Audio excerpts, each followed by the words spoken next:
Hello friends, welcome to today's vlog. कैसे हैं आप लोग? आई होप आप लोग सब बहुत अच्छे से होंगे और मस्त लाइफ जी रहे होंगे। तो जी, दिवाली की क्लीनिंग तो ऐसी शुरू हुई है कि ख़त्म होने का नाम ही नहीं ले रही है। सुबह भी मैंने काफ़ी ज़्यादा क्लीनिंग की थी और अभी दोपहर हो गई है और बच्चे आ गए हैं। मैंने उन्हें लंच करके सुला दिया था और लग गई थी आज बेटे के रूम में, क्योंकि मुझे उसकी ये वाली कवर्ड क्लीन करनी थी। साथ साथ हस्बैंड की अलमीरा भी लगानी थी और बेटे की कवर्ड भी लगानी थी। तो सबसे पहले मैंने पूरी अलमीरा अच्छे से क्लीन कर ली थी, निकाल लिया था सारा सामान, और जो भी चीज़ें ज़रूरी नहीं है ना, वो सबसे पहले मैं डिक्लटर करूँगी। क्योंकि किसी भी चीज़ को ऑर्गेनाइज करने से पहले हमें जो चीज़ें उस जगह पे रखी हुई इंपॉर्टेंट नहीं है या यूज़फुल नहीं है, उन्हें हटा देना चाहिए।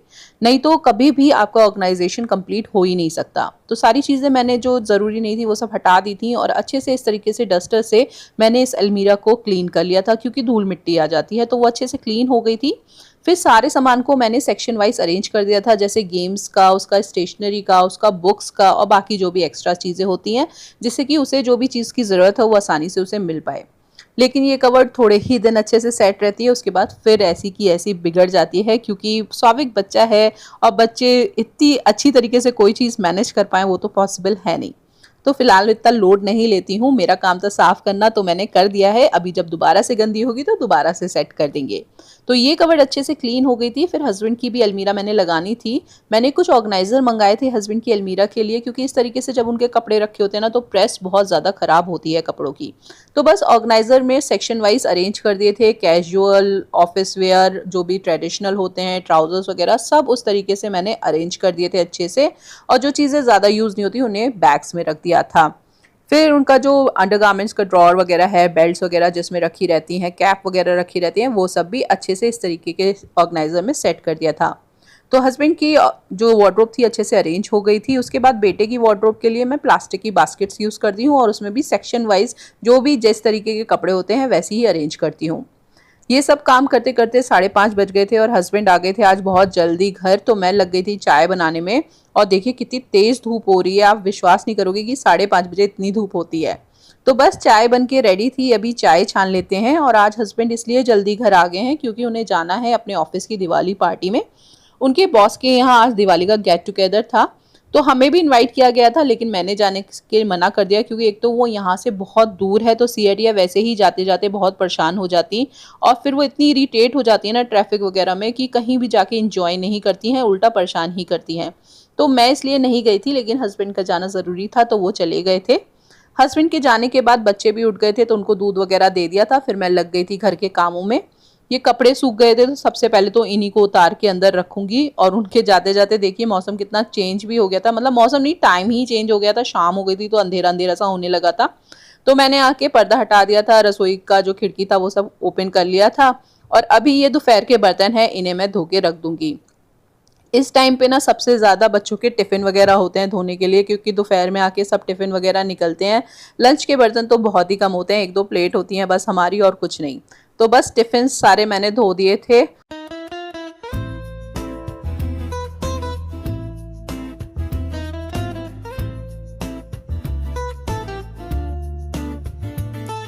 तो ये सब काम करके मैं लग गई थी डिनर बनाने की तैयारी में। और आज हस्बैंड क्योंकि घर पे नहीं है, इसलिए मैं अपनी फेवरेट भिंडी की सब्ज़ी बनाऊंगी। मेरे हस्बैंड को भिंडी और अरबी दोनों ही पसंद नहीं है और मुझे दोनों ही बहुत अच्छी लगती हैं। तो जब भी वो किसी पार्टी वगैरह में जाते हैं ना, तो फिर मैं अपने मन का खाना बनाती हूँ। तो आज मेरा भिंडी बनाने का मन था, जिन्हें मैंने अच्छे से वॉश करके रख दिया था। और जब तक ये सूखेंगी तब तक मैंने सोचा चलो दिया बाती कर लेते हैं, अपनी पूजा भी फिनिश कर लेते हैं और फिर डिनर बनाएंगे।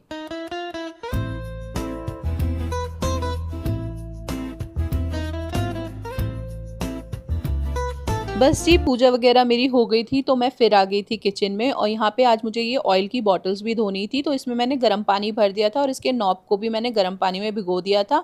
अभी इनको थोड़ी देर बाद वॉश करूँगी, तब तक मैं डिनर की अपने बना लेती हूँ। और भिंडी अच्छे से सूख गई थी तो इन्हें एक साफ़ कपड़े से मैंने पोंछ लिया था और उसके बाद इसे कट कर लिया था। और भिंडी की सब्ज़ी ना मुझे बचपन से ही बहुत पसंद है, और मैंने तो आज तक जितने लोगों से मिली हूँ ना, सबको ही भिंडी बहुत पसंद आती है। बस मेरे हस्बैंड को ही पता क्यों भिंडी पसंद नहीं आती है। तो किस-किस को भिंडी की सब्ज़ी बहुत पसंद है वो मुझे ज़रूर बताइएगा कमेंट बॉक्स में। तो बस अभी यहाँ पे मैं भिंडी सारी कट कर लूँगी और उसके बाद इसकी सब्ज़ी बनाऊँगी।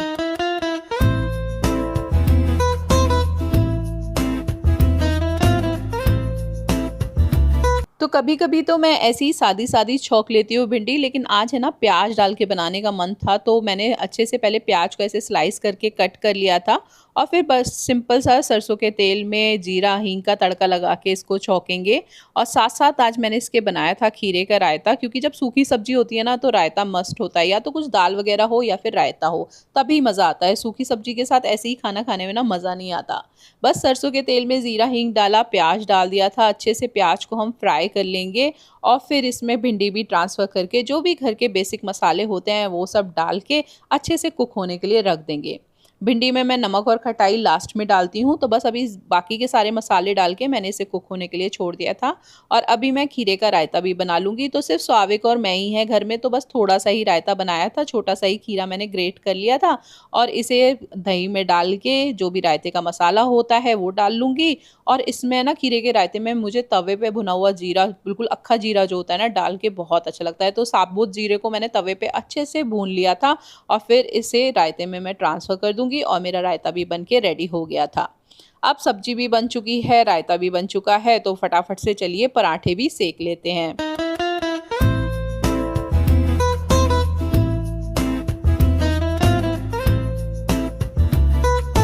तो मैंने आज ये ट्रायंगल शेप पराठे बनाए थे। वैसे तो मैं गोल ही पराठे बनाती हूँ, कभी-कभी ट्राई करती हूँ बच्चों के लिए, क्योंकि बच्चे इस तरीके से खा लेते हैं। तो बस आज ट्रायंगल पराठे बना के मेरे रेडी थे बढ़िया से, और सब्ज़ी भी मेरी ऑलमोस्ट डन थी। बस अब ये पराठे सेक लूँगी और फिर थाली लगा लूँगी और फिर स्वाविक और मैं आराम से बैठ के अपना डिनर करेंगे।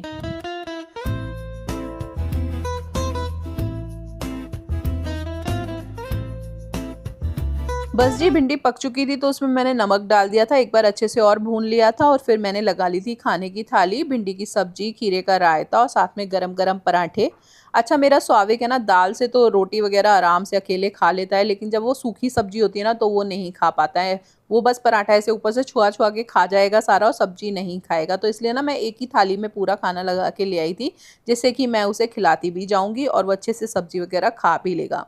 मैं अपने बच्चों को सारी ही सब्जियाँ खिलाती हूँ, जो भी घर में बनती है, चाहे वो लौकी हो, चाहे वो तोरई हो। मैं कभी ये नहीं सुनती हूँ कि मम्मी आज मुझे ये नहीं खाना है, और मेरे बच्चों को भी अच्छे से पता है कि जो घर में बनाए हमें वो ही खाना पड़ेगा, नहीं तो मम्मी की डाँट सुनने को मिलेगी। तो बच्चों को कभी-कभी सही चीज़ों के लिए डाँटना भी बहुत ज़रूरी होता है, और हम माँओं को तो हर चीज़ का ध्यान रखना ही पड़ता है। तो जी बस डिनर वगैरह हो गया था, किचन सारी क्लीन कर दी थी, बाहर सारा समेट के मैं बच्चों को लेके आ गई थी बेडरूम में। और ये थोड़े से ऑर्गेनाइज़र्स ना बच गए थे जो मैंने मँगाए थे, तो इनको मैं अभी उठा के ना अच्छे से रख दूँगी, क्योंकि ये 4-5 सेट्स का ही सेट आता है, अकेले तो ये मिलते नहीं हैं, तो आगे कभी कहीं ज़रूरत होगी तो वहाँ यूज़ हो जाएँगे। तो यहाँ पे सियाटिया ने ना ये मैंने बेडरूम में रखे होते तो एकदम से सब फैला दिया था, तो मैं सब ये उठा के अभी रख दूँगी। और उसके बाद मैं ले आई थी ये कपड़े जो शाम को मैंने उतार के रखे थे इनको तह बनाने के लिए, क्योंकि अभी सोने का टाइम नहीं हुआ था, तो बच्चे थोड़ी देर खेलेंगे। तो इसलिए मैंने सोचा कि जब तक ये लोग खेल रहे हैं तो ये काम भी मैं निपटा लेती हूँ, क्योंकि हम होम मेकर्स को ना सारे काम इसी तरीके से ज़िम्मेदारी से करने ही होते हैं। कोई भी काम अगर हम टाल देते हैं ना तो वो हमारे लिए ही आफ़त बन जाता है। तो मैं तो हाथों हाथ काम निपटाती हुई चलती हूँ, जिससे कि जो भी काम, कोई भी काम है ना, इकट्ठा ना हो और मेरे ऊपर कोई लोड ना आए। तो बस अभी मैं चेंज करके आ गई थी, बच्चों को दूध भी दे दिया था और अभी सब हम लोग सोएँगे। तो बेटा तो मेरा इस वाले आगे वाले गद्दे पे सो जाएगा और सियाटिया मेरे साथ बेड पे सो जाएँगी। वैसे तो बेटा पापा के साथ सोता है दूसरे रूम में अपने, लेकिन आज क्योंकि वो बहुत लेट आएँगे और बच्चों को नेक्स्ट डे स्कूल जाना है, तो उन्हें तो इतनी देर तक नहीं जगा सकते हैं, इसलिए मैंने कहा आज तुम तीनों मेरे साथ ही सो जाओ। तो बस बेटा अपने बेड गद्दे पे सोएगा, और इस तरीके से मैंने बाउंड्री वॉल बना ली थी, जो हर माँ बनाती है कि बच्चे नीचे ना गिरें तकियों से। और अब हम सोएंगे और आज का व्लॉग यहीं एंड करेंगे। So take care, bye bye, love you all.